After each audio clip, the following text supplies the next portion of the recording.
Oh my gosh. Oh my freaking god. It feels like I have not recorded in forever. And to be honest, it's true.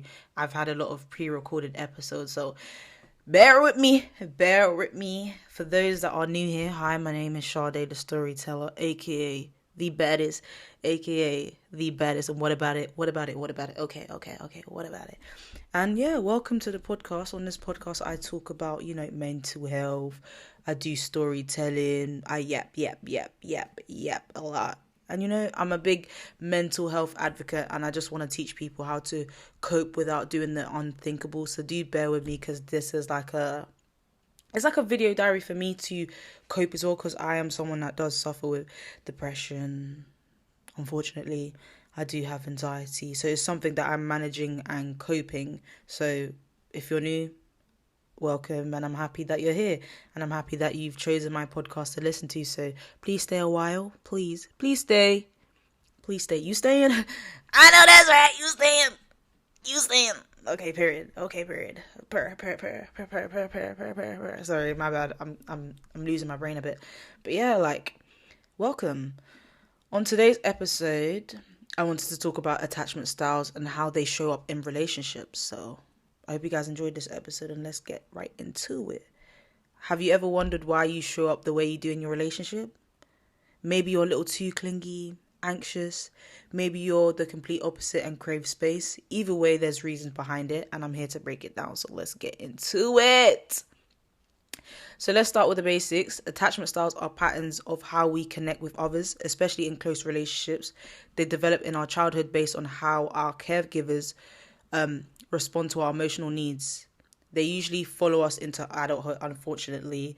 I've noticed that within myself, in regards to my own attachment styles. But yeah, the attachment styles are secure, anxious, avoidant, and fearful avoidant, also called disorganized. Each of these comes with our own set of behaviors, triggers, and relationship patterns. A couple weeks ago, I'm not gonna lie to you, my friend was like, "Oh yeah, let's do what they call them, attachment style quiz." I'm here doing it now. I'm thinking, yeah, they're not gonna give me the worst one. They're not gonna give me the worst one. Let me bloody go in my email. Yeah, because they sent me an email now. I'm sorry, I wasn't having it. I was not having it. The attachment style that they gave me. One second. I wanna it's called the attachment project. So what did they say? And no, this is not mine. Hold on, yeah. Let me do lift music again.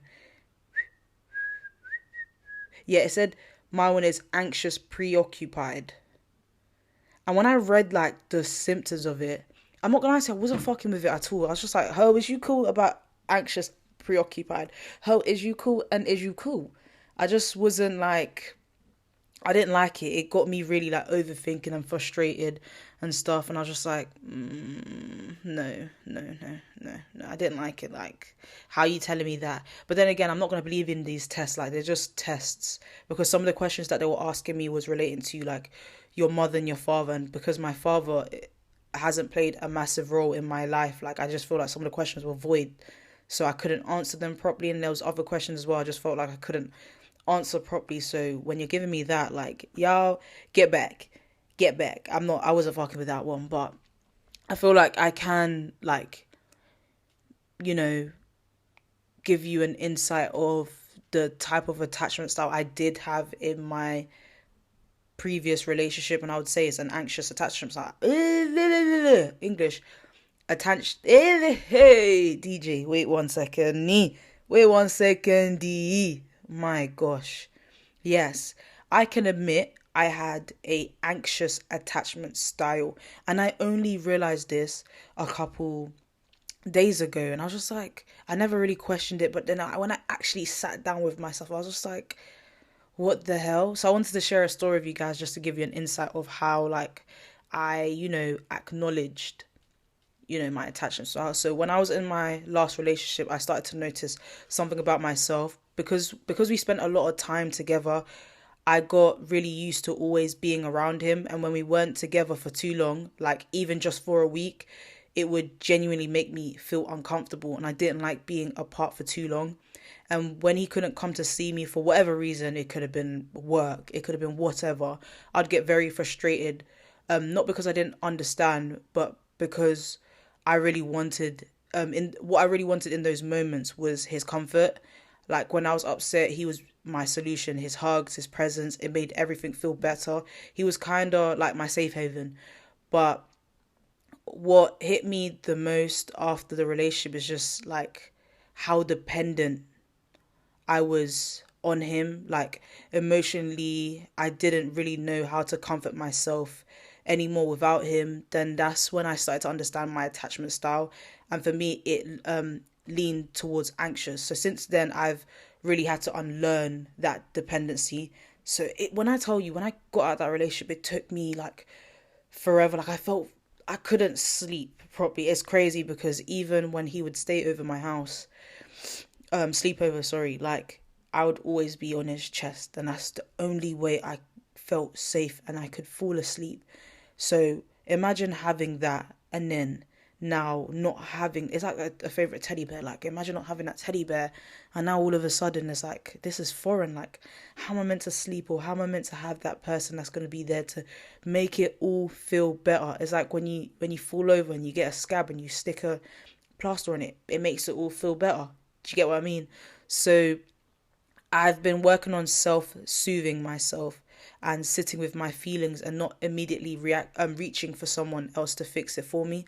It's not easy, but it's such a necessary part of my growth. So like one thing I tend to do a lot is just like if something's bothering me so much, I have to sit with it and allow myself to feel those emotions, whether it's anger, whether it's I need to cry, whether I don't know what it is, but I have to allow myself to sit, because usually what I do and what I learned in counseling as well, which is funny enough, is that I depend so much on, well, I need a lot of validation from other people. So let's say for example, if there was, I don't know, I'm talking to a guy or something, I'll be like to my friends, what do you think, what do you think, what do you think, when in reality it should be, no, Sade, what do you think?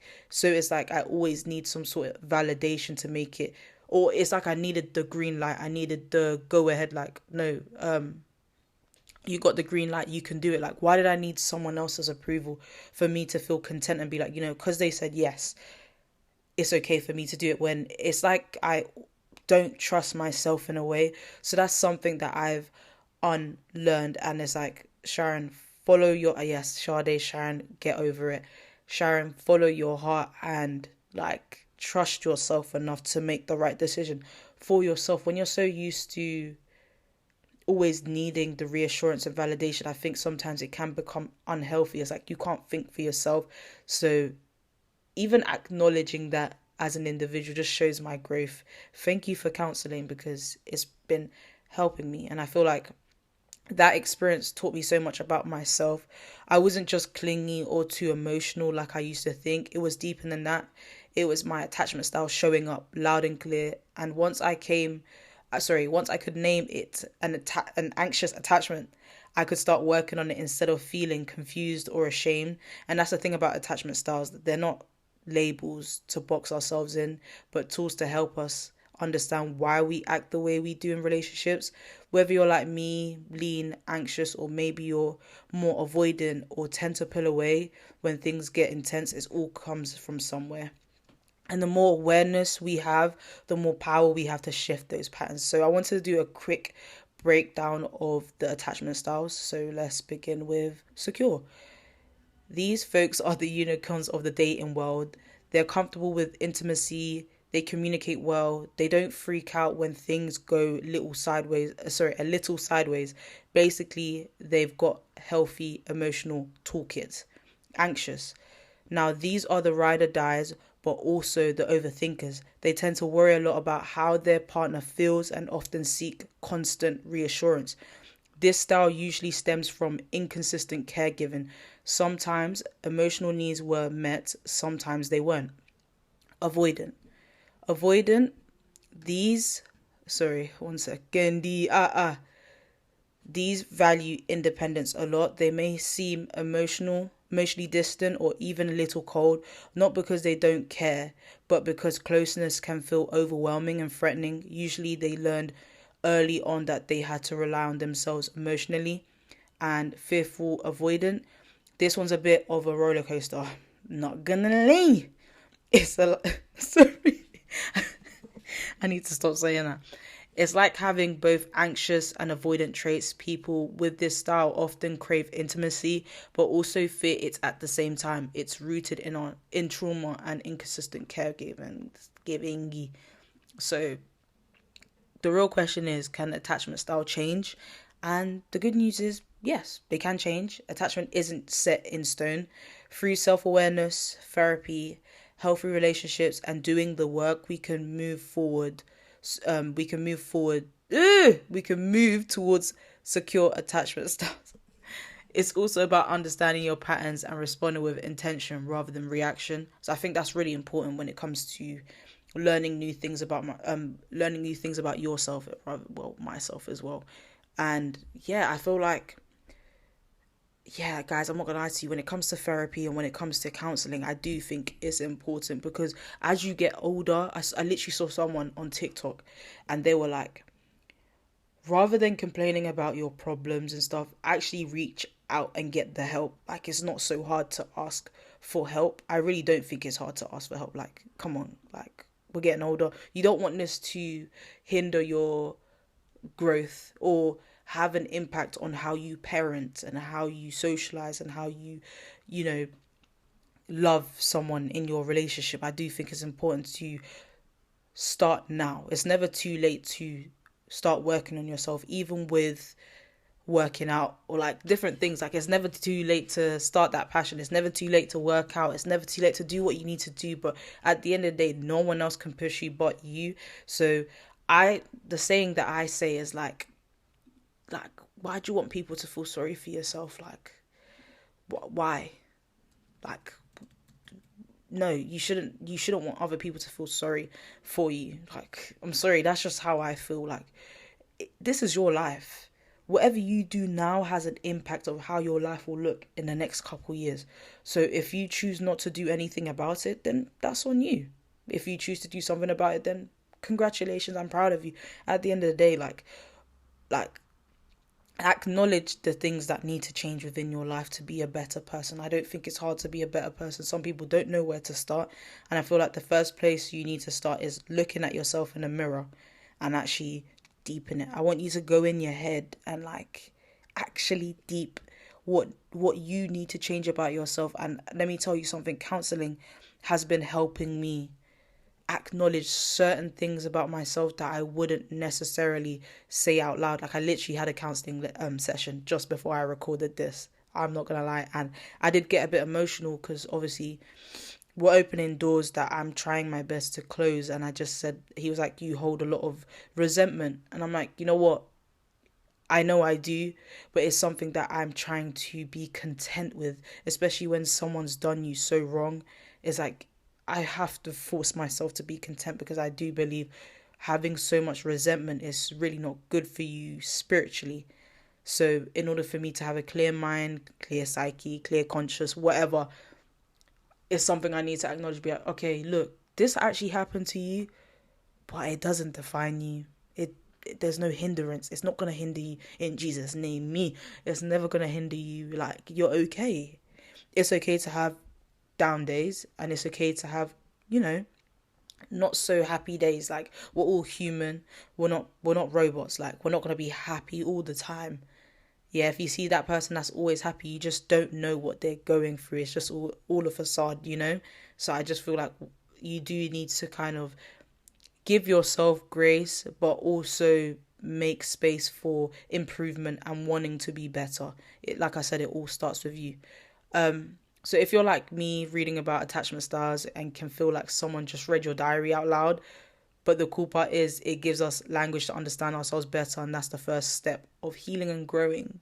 Okay, I have some questions or a little like takeaway that I want you guys to do. So you can grab a pen or a paper or whatever, or just mental note it. So these are things I want you to ask yourself. What situations in relationship tend to trigger the strongest emotional reaction in you? Is it when someone pulls away, gets too close, doesn't text back for a few hours? Those reactions are usually little clues about your attachment style. Do you rely on others to feel emotionally regulated, or are you more likely to shut down and handle everything on your own? Neither is right or wrong, but becoming aware of your default is huge. How do you soothe yourself when you're feeling anxious, lonely, or hurt? This one's been a game changer for me, learning how to self-soothe, whether that's through journaling, movement, meditation, or even just sitting with your feelings can really shift how you show up in love. The goals here isn't to be perfect or suddenly become secure overnight. It's about building awareness, being kind to yourself, and making small changes that lead to more peace in your relationship. And I think it's really important. And a lot of people tend to not prioritize themselves in relationships. And I can put my hand up and say I never did that. I truly believe I never prioritized myself. I made that other individual my personality. And do I regret doing that? 100%. I'm not a perfect human being, but I do regret it because I just feel like if I had made space for me to grow and work on myself and be more so independent, my mind would be, I would be in a different space, or I wouldn't be in this, I don't know, do you see what I mean? But now that I've acknowledged it, I know what I need to do moving forward if I wanted to get into a relationship again. I know what I need to do, and I think it's important to have your own individuality when being in a relationship. It is important, and we are getting older, so you need to think about, we all have our individual lives, our individual goals and aspirations. So you need to remember, as morbid as it sounds, you was born alone, you will die alone. So just think of it as if you're going on your own personal journey. Yes, your partner's there. They're never going to leave. Well, not too much. It's not that they're going to leave. Do you see what I mean? You guys can always do something together, but make sure that you have your own individuality. Make sure you have something for yourself. Show up for yourself rather than showing up for the relationship. Same way you show up for the relationship, show up for yourself. I do think it's important to really work on yourself and grow as an individual. Like I said, we're getting old. I just genuinely feel like my frontal lobe has developed to a T, to where I'm now realizing so many small things about myself. I feel like I've come a long way when it comes to this healing journey. And my counselor was literally to me, you need to be more nicer to yourself. You need to speak more positivity about it, because I feel like I'm taking a lot of, I feel like I'm holding a lot of burden. I have to do cleanup. I don't want to get into it too much, but it genuinely feels like I'm cleaning up the mess that was left behind in my relationship, which just naturally feels like it's my place to carry, because the other individual doesn't want to acknowledge or accept this is their reality and this is how they are as an individual. So it naturally feels like it's my burden to carry. I have to do the cleaning up. I have to do the explaining. It's not by force, of course, but when people have questions, I'm the one with the answers if that other person doesn't want to talk up and say nothing. So it is a lot, but I'm really proud of where I am in life, and I wouldn't want it any other way. I feel like because I'm so focused on growing as an individual and working on myself, I think it's only fair that I put myself first and eliminate any sort of distractions, because it's not going to get me anywhere. And I feel like sometimes you actually need to be so honest with yourself. Be so honest with yourself and be like, is this what I really want? Is this how I really want my life to be? If not, what am I going to do to make it better? What am I going to do to change that? And once you acknowledge that, you're one step closer. You're one step closer. You're one step closer. So please, the questions that I ask, I really want you to sit on it and actually think about it. And remember, you're not alone. Because I'm going through it too. So we locked in for real, twin. We locked in. I'm talking about in it. Sorry, that was too impulsive. But yeah, I hope you guys enjoyed this episode. Please, I'm back on TikTok. I'm back on Instagram. So please make sure you follow my Instagram, Nutella Podcast. I do post a lot of reels there and snippets of the podcast. So please make sure to follow. Please make sure to follow the Spotify, Apple Music, Amazon Music. Wherever you get your podcasts, please follow. Make sure you rate the podcast too. It does mean a lot when people leave comments and rate. It makes my heart feel good. Please follow the TikTok as well. I think it's Sade the storyteller _1. Yeah, like tune in. You're gonna get an episode every week. So yeah. See you guys in the next episode. Mwah.